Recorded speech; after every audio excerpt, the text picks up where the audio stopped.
ویسے تو اللہ رب العزت نے جتنے ہمیں شریعت کے احکامات دیے ہیں، ہمارے لیے سب سے بڑی ریزن اور سب سے بڑی وجہ کسی عمل کو کرنے کی یہ ہوا کرتی ہے کہ یہ اللہ کا حکم ہے اور اللہ کے پیارے نبی جناب محمد الرسول اللہ صلی اللہ علیہ وسلم کی سنت ہے۔ آپ صلی اللہ علیہ وسلم نے منع فرما دیا اور اللہ نے حکم دے دیا کہ نشے کے قریب مت جانا، تو نشہ ہم نے چھوڑ دینا ہے اسی وجہ سے۔ لیکن اب ہمیں کسی اور مذہب کی تائید کی ضرورت نہیں، کسی اور طبقے کی، مثلا ڈاکٹرز کی، طب کی، امراض کون کون سے ہو جاتے ہیں، اس کی ضرورت نہیں ہے۔ لیکن پھر بھی تائید میں اگر ہم غور کریں تو شاید ہمیں رکنے میں مددگار ثابت ہو جائیں۔ اس لیے آپ ذرا غور کریں، ڈاکٹر صاحب سے بات ہوئی، وہ فرمانے لگے کہ جتنے امراض ہیں بڑے بڑے، ان سب کے پیچھے یہ تمباکو نوشی اور پھر اس سے اوپر کے جتنے نشے کے درجات ہیں سب اس کے پیچھے نظر آئیں گے آپ کو۔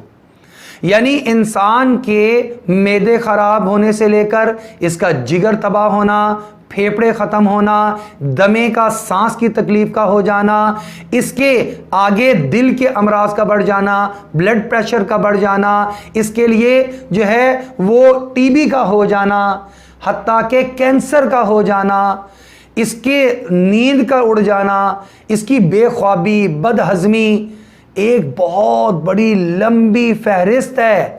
جو کہ انسان کی تمباکو نوشی سے آغاز ہوتی ہے اور پھر بڑھتے بڑھتے جتنے نشے ہیں ان سب نشوں کے ساتھ یہ جسمانی تمام کی تمام بیماریاں جڑی ہوئی ہیں۔ اب اللہ رب العزت نے تو حکم دیا اپنی صحت کا خیال رکھو، یہ تمہارے پاس امانت ہے، تم اس کے مالک نہیں ہو، اس کو نقصان نہیں پہنچا سکتے۔